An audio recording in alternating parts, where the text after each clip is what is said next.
Good afternoon, and welcome to the fourth meeting of the Communications, Security, Reliability, and Interoperability Council, which I formally declare is open.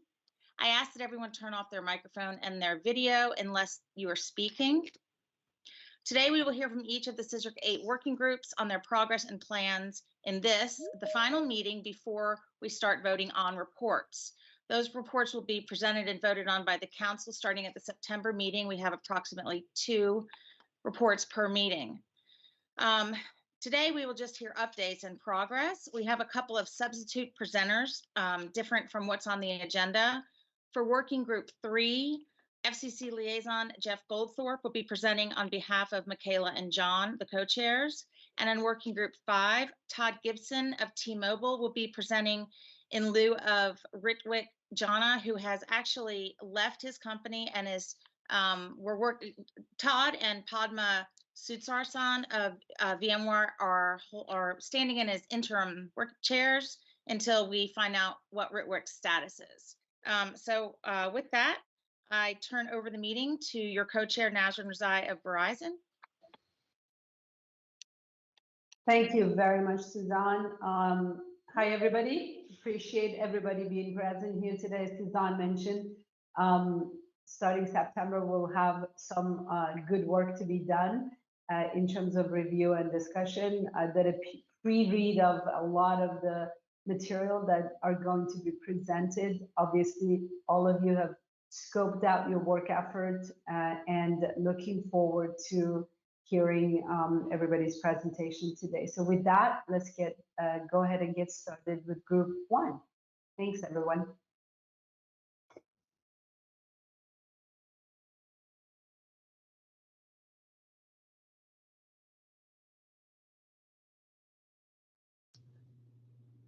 Travis, you on? You want to start?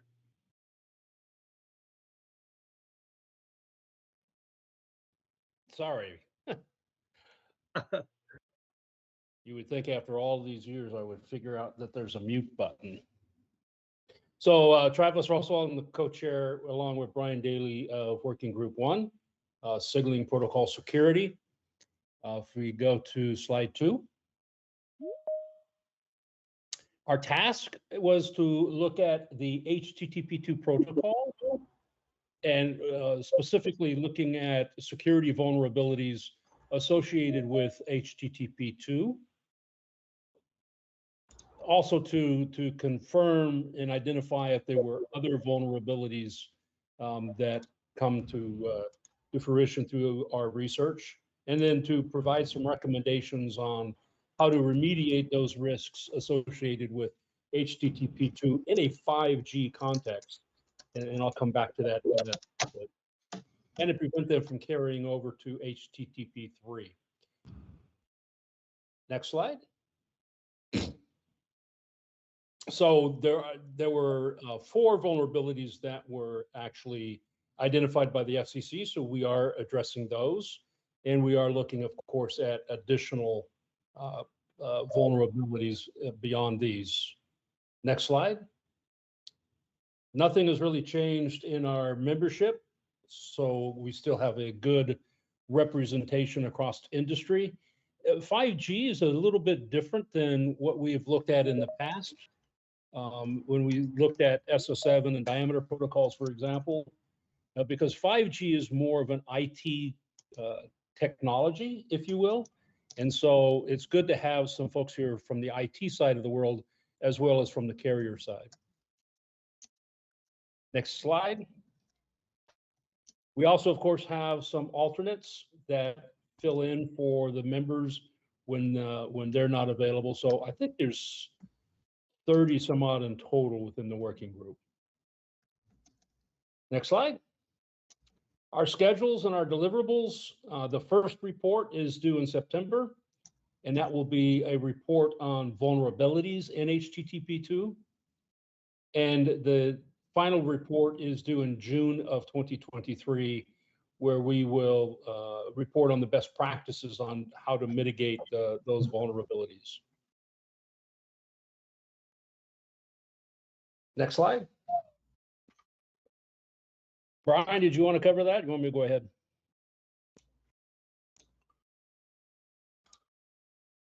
I'll go forward then. So the status right now, we're continuing our research into HTTP2 protocol vulnerabilities. We identified a number of vulnerabilities associated with HTTP2, but are specific to individual products. And so those are really classified as bugs within a product. So we feel that's outside of the tasking. So we're making sure that the focus is specifically on the HTTP2 protocol.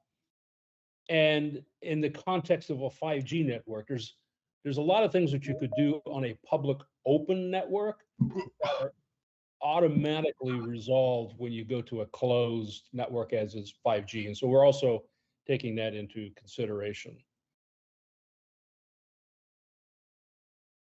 Next slide. Our biweekly meetings continue. We've had to cancel a few because of conflicts, but it doesn't seem that there's any conflict to the schedule yet. We're making good progress on the report.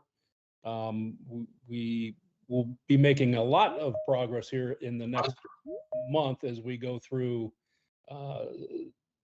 some of these vulnerabilities and get those documented. So I don't see or anticipate any issues in the scheduling. I think we'll be able to get everything done on time. We may go to weekly meetings here next month. We'll see how we do here on the next call. And that is it. Brian, anything you want to add?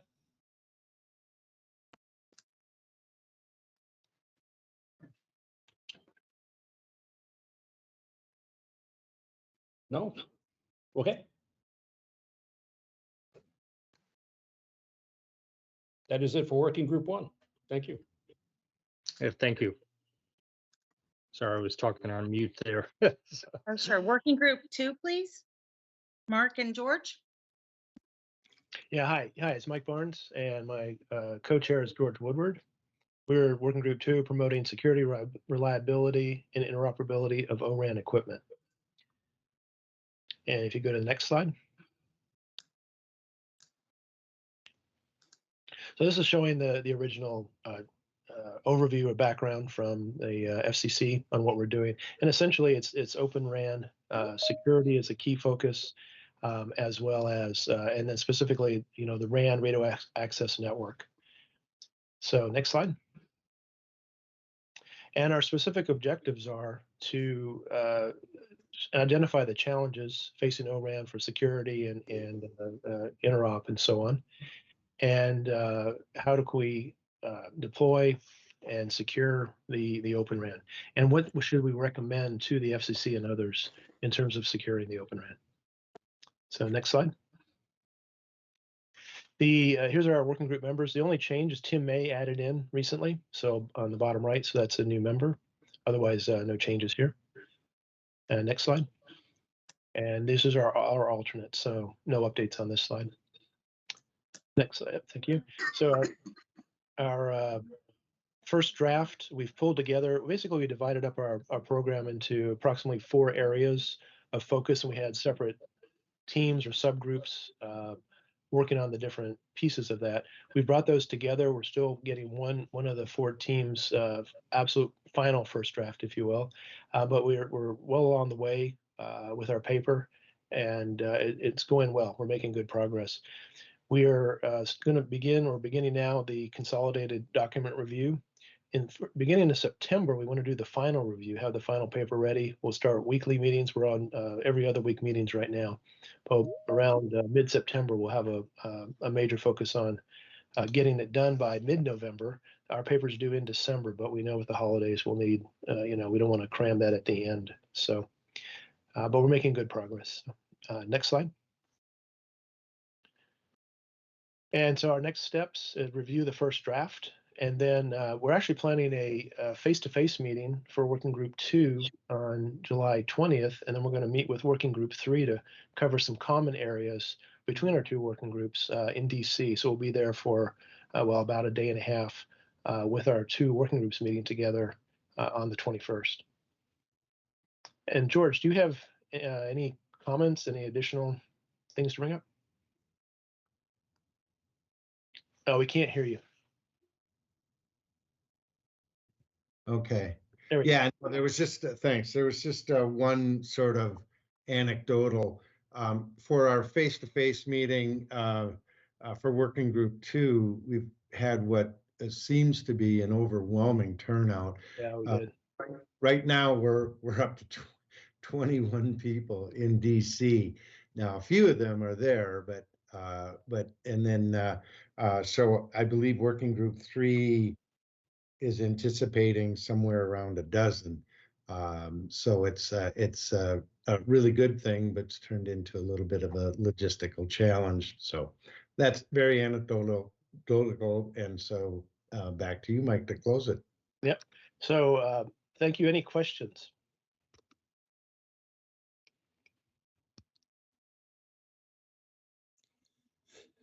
All right. I believe we're done. Thank you very much. All right, since there are no questions, let's move on to Working Group 3. And Jeff Goldthorpe will be presenting on behalf of Michaela and John, who are unable to be here. Thank you, Suzanne, and good afternoon, everybody. It's good to be here. I will just cover briefly what the Working Group 3 has been doing. And next slide, please. So this is just a background slide on what Working Group 3 was asked to do. You may remember when we first started out that one of the themes for Working Group 3 was this idea that 5G enables a pivot from traditional vertical solutions to horizontal solutions. And these are solutions that would not replace the more traditional vertical solutions, but would supplement them. And so what Working Group 3 is doing is carrying that idea forward and digging deeper. And so CSRIC 3, Working Group 3, will develop recommendations on how vendor agnostic, I'm going to lean into this so I can see it, horizontal solutions for a 5G can promote to foster a diverse, competitive, and more secure 5G environment. And this despite the wider attack surface. And so we recognize that when you use some of these techniques, virtualization techniques, that you can increase the attack surface. So that one of the things that Working Group will do will be making recommendations on how to mitigate those. We also are hoping to promote opportunities for smaller vendors to enter the market, that in a market that has not been easier for smaller vendors to enter. And so that's an idea that we're hoping to promote. So now the second bullet here, there's a lot packed into that bullet. I think a lot that we've asked the Working Group to do. And so I'm not going to try and unpack it, but I will say that we have asked that the Working Group include recommendations on ways that funds can be made available to promote virtualized environments that can result in improved 5G security and reliability.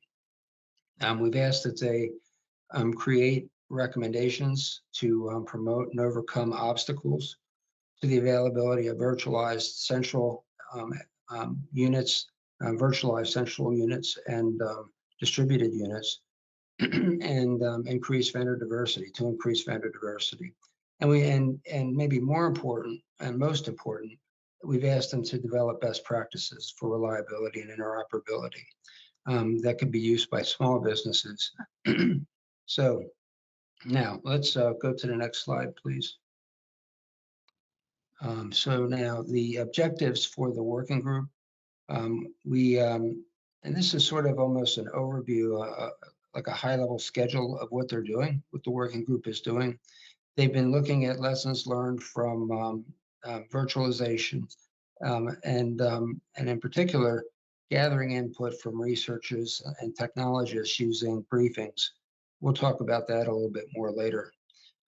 They'll perform an assessment of implementation best practices and perform a comparison between virtualization and not virtualized and non-virtualized environments. They will review results of test labs and identify issues to be addressed. Now, let's go on to the next slide, please. Here are the members of the working group, and there's one new member, Tim May from NTIA, but that's it. Everything else is the same. And we can go to the next slide, please. And here again, we have one new member from Dell, Nandal Vishwa Mitra. And so welcome to both Tim and Nandal. And so that's, then we can go to the next slide now. Milestones for the working group. In December of this year, there's a report due on how virtualization technologies can be used to promote 5G security and reliability. And then in June of next year, there's a report due on recommendations on the role of the FCC in promoting the availability of standards for more secure, reliable 5G environment through the use of virtualization technology. Next slide. Here's the deliverables for the working group, sort of a schedule. And where we are right now, we have finished gathering information. We've had a number of briefings, and they're in this deck. There are some detailed slides. We're not going to go through those slides, but you'll have access to them. And we got briefings from a number of experts in industry about virtualization and 5G. And those briefings, to the best of my knowledge, they're done. And we're moving on now to creating the outline of the paper and the sections and so forth. We're in June now, so that's where we are. We are, as was mentioned by the previous speaker, we have a joint in-person meeting in DC in July with Working Group 2 to coordinate, because we found in the last couple of weeks that there's a lot of common ground between the two groups, and so we're trying to coordinate so that we're not duplicating effort and we're not going down separate paths. So then when we get into the third quarter, we will assign contributors to the sections and the deliverable that's due at the end of the year. And we will compose that deliverable by December of this year. Now, that last item on this this view, I talked to the co-chair, person representing the co-chair, and we will not hold this working group to that date. Okay, second half of 2021 is a little bit of a tall order, so we won't ask them to aspire to that. I think that was meant to say 2022, but I will not speak on behalf of the working group. Okay, so next slide, please. These are the briefings that the working group received earlier this year. They are finished now, and this is just a list of what they heard. And there are slides in the rest of this deck that go into more detail about what each of these speakers talked about. So it was very useful to hear from them, and they shed a lot of light on what the technical issues are that the working group is dealing with. Next slide, please. And next steps for the working group. I guess I'm getting a little boring. So we have a 2-day in-person meeting in DC, as was mentioned. And we have on the 20th of July, we have an all-day working session. And then the second day, the DFO for CSRIC and the chair of CSRIC will be joining us to review the last 2 days of that session. So we're hoping to use that 2-day session to help put pen to paper and get us on a good start on drafting the deliverable that's due in December. I think that completes my remarks. You can go to the next slide. Thank you. Thanks, Kurt. And I think I'm done and turn it back over to Suzanne. Thank you, Jeff. We really appreciate you filling in at the last minute. I know that that wasn't an easy thing to ask for. Thank you. And if no one has any questions, we can move on to Working Group 4 with Mary Boyd, please. Hi, this is Mark Reddish from Oh, and APCO. I'm Mark, not sure sorry. if Mary was able to make the meeting today, so I'll be giving the presentation for Working Group 4. Next slide, please. And next slide, please. Thank you. So our working group is tasked with exploring the public safety benefits, technical feasibility, and cost of options for making Wi-Fi access points and/or unlicensed spectrum available to the public to facilitate access to 911 services. Next slide, please. So it's already possible in some circumstances to make a 911 call using a connection to a Wi-Fi access point. So our group's focus is really on how to expand current capabilities. For example, there could be enhancements in the number of situations in which a 911 call could be completed over Wi-Fi, enhancements to the location information that's used for routing the call and describing the location of the caller, call prioritization, security issues.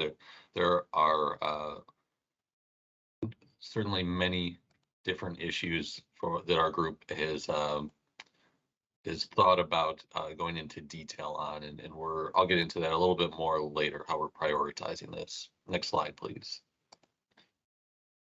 The only change in our membership, I believe, since the last full CSRIC meeting was adding a member and an alternate from Comtech Telecommunications. You can see on the bottom right. Next slide, please. And the alternate here. Next slide, please. Our report is due in March of 2023, and to achieve that, we divided into sub-teams to sort of make it more likely that we could all be working in parallel, and for now have the group separate into technical feasibility and public safety benefits sub-teams. At this point, we feel that we're on track to meet our deliverable. Next slide, please. So a little bit of information about what these sub-teams are focusing on right now. Each of the sub-teams was tasked with drafting the framework for their report contributions, and we also looked at how to make sure that those different frameworks are aligned, so we're all working toward a common vision of what our final report will look like. Early on, we recognized the importance of identifying the use cases for 911 calls over Wi-Fi, and articulating the various aspects of how 911 calls are delivered using Wi-Fi access points. So to sort of describe what this sort of has entailed for us, you could imagine something like a decision tree with forks for things like, is this a voice call or a text to 911? Is the cellular network available? Is this a service initialized device? Does it have Wi-Fi turned on? Is Wi-Fi calling enabled, and so on. And so substantial work went into creating a framework for use case analysis, and that's been completed, which was a very helpful development for our group, because it's making it easier both to sort of enumerate all of the potential use cases that we might look at in more detail, but also for any given use case, making sure that we would have a structured approach to the analysis of it. We've tentatively concluded that there are many more use cases to examine than we're going to have time to cover in detail. So right now, we're really prioritizing the work, and work is in progress that will refine our prioritized list and make sure that we're being thorough. Next slide, please. So the public safety benefits team, similar to technical feasibility team, is drafted a framework for its contributions. There's been close coordination between our sub-teams and with the full group to make sure that we're all on the same page in terms of the use cases and how this analysis should go. I think it's fair to say that recently, one of the primary contributions of the Public Safety Benefits Group was to look at how we should prioritize the different use cases based on the anticipated public safety benefits, which seemed like a logical way to go about our work.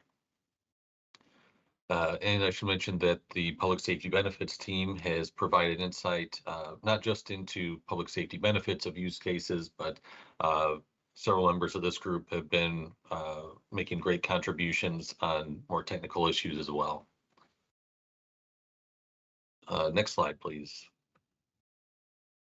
So our full group and the sub teams sort of have a mix of weekly and bi-weekly meetings. And I want to note that some members are participating in all of those calls and doing substantial work outside of the calls. So certainly want to recognize the hard work that they're doing. Also want to say thank you to our FCC liaison, Rasul Fabian, for all his support. Other than that, that would conclude my update, and I'd be happy to answer any questions.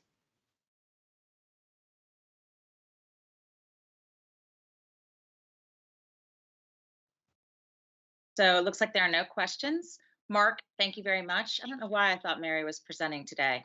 Appreciate the update. It looks like you guys are well on your way to getting the first report done. And with that, we move on to Working Group 5, where Todd Gibson will be presenting the update. Yeah, hello everybody.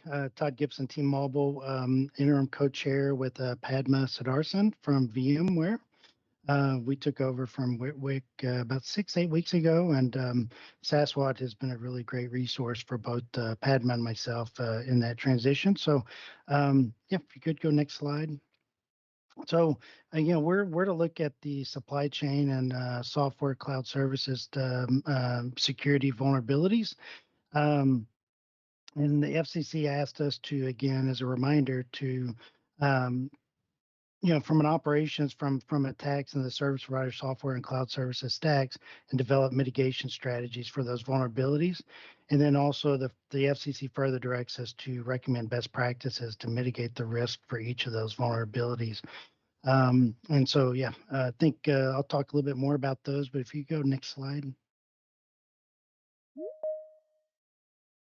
There we go. And we've for the most part, our membership is still all the same. We do have a good mix of both public, private, operator, service provider, right, equipment manufacturers and whatnot. That makes up the working group. So we do have a good mix of folks that are very active and contributing to the work activities. So if you can, next slide.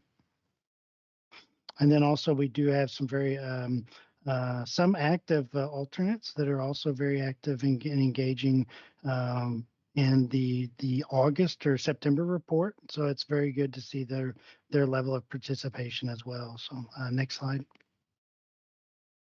So from a working group 5 for the milestones, we have really 2 big milestones, and that's to deliver a report in September on the best practices to improve the communication supply chain. This report will primarily focus on software supply chain, and the goal is, again, as a reminder, is that, you know, there's been a lot of recent publications, and you'll see that on the next slide, I believe, that a lot of industry, both from government perspective as well as some industry standards, SDOs, have published some recent supply chain security white papers that have a wealth of information in them. And I think the goal here is for us is to really present something novel. And I think we don't want to regurgitate what's already been produced from the various sources, but try to layer in and contribute to the community on providing some novel recommendations. The next report, which is due in June, is the best practices to improve supply chain security of infrastructure and network management systems. So again, this one won't be so much focused on software on the infrastructure, will be more on hardware. And then of course the network management platforms will be more, software related, but also some of that implicit trust that the NMS platforms typically have within their space. And so we'll definitely work on that. Currently, we're meeting once every 2 weeks. We do plan to change the weekly meetings, maybe starting this week or next week, into weekly meetings until that September report is complete. So next slide. One of the things we've done since the last meeting that we've had a presentation update we gave to the council in March is we have built out a Microsoft Teams workspace, which gives us a nice collaborative space for all the work group members to engage and work on these reports in real time together. Since the September, since the March update as well, we've been very focused on the September report. And so here is just a list of the contributions that have been made so far into that report. So we are getting a good structure, a framework. We've got some good summary introductions already created, as well as the objective scope and methodologies have been drafted. We also have a recommendation matrix, which was kind of quite challenging, which SASWAT was a great resource for Padma and I. But one of the things that was asked from the FCC was to put these recommendations in context of a small and large service provider, software vendor, and cloud service provider. And so we had a lot of questions about, well, how do we delineate and separate out the recommendations based upon if an entity is large and small, what makes an entity large and small? And so we had a lot of conversations with SASWAT, which was a great resource for us. And likewise, you can see that in this case, the contributions that we're currently going through. So from a methodology perspective, we're taking some recent supply chain related attacks that we can that's all fresh and recent in the memory of everybody, I think, including the SolarWinds, Log4j, the CASIA VSA, which was last summer, and using those as some motivational points, as well as a recent Synopsys 2022 open source security and risk analysis report. And we're taking those as motivations. And then we're also looking at the various industry and government reports or directives in some cases, including the EO 14028, as well as Secretary of Commerce, some NSTAC report to the president, as well as an ADA supply chain security white paper and some multiple publications from NIST. All of these are relating to supply chain security, and all have pretty much come out in the last, say 6 to 12 months. And so those, again, we don't want to regurgitate what's in those reports in the September report, but we want to go through an analysis piece and really pull out any gaps or in the findings exercises. Those gaps could be areas that we could provide some novel recommendations into that matrix. And so that's collectively what we're looking. You can see the team members and what analysis they've already completed. So they've already been through these various data points, data sources for us, and already provided some draft analysis for the work group, the broader work group review. And so we are making some good progress towards that report. We've just got to continue to be fervent and diligent on cleaning up the data, getting the findings and recommendations out of the analysis, and then move into a conclusion piece. So next slide. And then our next steps, again, is continue to work on that September report. Again, like I said, the findings and recommendations and conclusions. We do have the June 2023 report, and to this point, we have not started any work activity there. I think through Padma and my discussion and decision, I think we want to engage the working group and look to create potentially 2 subgroups for this June report, because it is focused on infrastructure network management systems. And ideally, while some of us continue, or maybe the majority of the work group continues to work on the August or September report, we can also continue to start making some progress towards the June report. And next slide, I think that's it. Any questions? And Padma, do you have anything to add, or I know you're on the phone?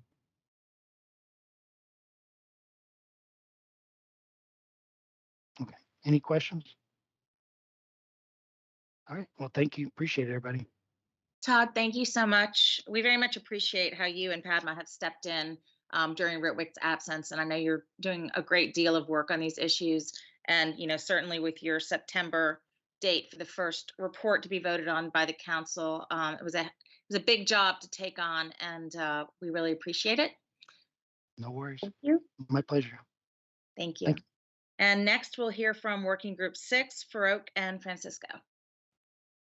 Thanks, Suzanne. I will make the presentation on behalf of Francisco. I believe he's still on the call. And let's go to the next slide, please.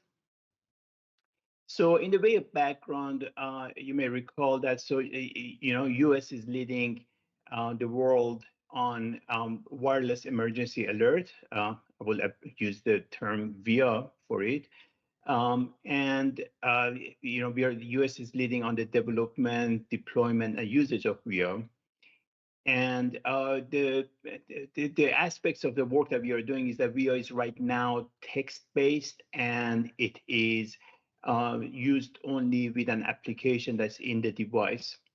So the question that was presented to us is that, since the researchers have found that there are users may be able to take advantage of things like mapping capabilities that are already available in a smartphone. If there is a way that we can expose some of the information that's in the device and in VR to make the presentation of VR more user-friendly.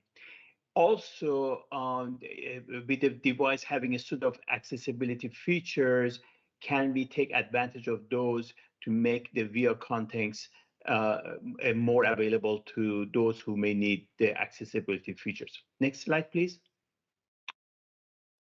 So the question is, can we provide some application programming interface, APIs, to enable some of these capabilities that are in the handset already or in VR to make things more available for public, for better availability to the user?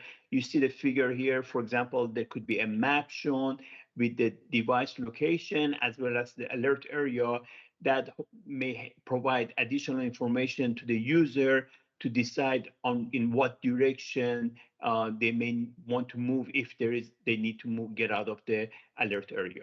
Next slide, please. So we have one report to publish, and that is due March 2023. Next slide, please. And this is the list of members of Working Group 6. And next slide has the alternates.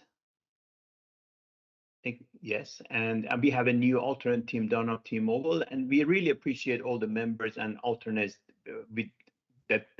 Without them, obviously, the work progress would not. And the group has been doing great, providing a lot of contribution. Next slide, please. So what's the status? Obviously, the membership is finalized. We are meeting bi-weekly, and we really appreciate ATIS for providing a workspace that's really helping us to collect all the emails, contributions, and etc. Next slide, please. So the status right now is we have reviewed VR parameters in the handset. We have also received some contribution on APIs in the handsets for both Android and iOS operating systems. What we are doing right now is compiling a list of relevant use cases, analyzing them to determine how do they fit into one of the categories. One of them would be that we can use existing VR parameters to expose them to secure applications. There are other use cases that may require enhancement to the existing VR parameters, or maybe even new parameters. And then there is another category that may require substantial changes to VR or alternative techniques, or may not even be within the scope of VIA, maybe it's EAS. So we have agreed to open up all the use cases and accept them all, but then at the end, we will categorize them, and that would be the result of our product that we say, these are the ones that we can do with the existing one. These are, it requires more work because it needs additional parameters, and these are some that may be out of the scope. We also will look into the aspects from the standards perspective, from policy, and or potentially they may require some legislative changes. And some use cases obviously may be outside the scope of the current working group 6, but as I said, we will include them all in the report for future considerations. And I should mention that we have already started the draft report, and we are continuously updating it. So contributions as they come, they go into the draft report. Next slide, please. So the steps are, we are still meeting bi-weekly. We are continuing to analyze the use cases, developing recommendations, and updating the draft report. And as always, provide status update to the steering committee and council. I believe that's the last slide. Next slide, please. I don't know if Francisco, did you have anything more you wish to add? No, Farouk, I think that covered it well. Thanks so much. Thank you. And there don't appear to be any questions. Wow, that's a record. We are under an hour. That's amazing. Thank you all very much for your for the presentations. It was very informative. It looks like everyone is on track to have their reports when they're scheduled to be voted on by the full council. I want to just give a little logistic primer on how that works, since we have a lot of members in CSRIC VIII who have not been on previous CSRICs. The next meeting is September 21st at 1 o'clock. As of now, it will again be virtual. That could change, but I'm assuming it will not change. So we're going to proceed as if it will be virtual. There will be a roll call taken because we will need quorum in order to vote on the reports. The two reports that are going to be presented in September are Working Group 1's report on security vulnerabilities in HTTP2 and Working Group 5's report on recommended best practices to improve communication supply chain security. The way it works is approximately 2 weeks in advance of September 21st, at the day of the meeting, I will be emailing you the drafts of those two reports. You then have 2 weeks to review them, and any concerns or issues or questions you have, we will send directions to have you send those to the working group chairs, and then you all can discuss anything that needs to be discussed, and see if there are any changes that are going to be made before the final draft is presented at the September 21st meeting by the working group chairs, at which time there will again be an open period for discussion of the reports, and then they will be voted on. And again, we're going to need quorum, so if everyone could please make sure to attend the September 21st meeting, or if you're unable to have your alternate attend. I think that pretty much covers how our first report is going to go. Our first meeting with reports is going to go in September. I'm happy to answer any questions. As always, I thank you all for attending and for all the energy and time that you're putting into this work for the FCC through CSRIC. We deeply appreciate it. And please let me know if you have any questions. I'm always available. And with that, Billy Bob, do you have anything you would like to say to everyone? Thanks, Suzanne. Just briefly thanking everyone for the great work that has been undertaken so far. Just to continue to re-highlight the criticality of the working efforts that you're participating in, as you all have recently seen in some announcements that have come out, co-sponsored by the FBI, the Office of the Director of National Intelligence, and CISA. There are security challenges, and the way that you all are tackling these and looking at them in very discrete ways is very, very important. And I appreciate having seen the depth of your work, and to include coordination with some of our international partners, as we're certainly all aware that the 3GPP and the standards bodies play a critical role in this work. So looking forward to the continued efforts, and looking forward to seeing the Working Group 3 and Working Group 2 folks in the next month or so. Thank you all. Thank you, Billy Bob. With that, I announce that the fourth meeting of CSRIC VIII is officially closed. Thank you all very much.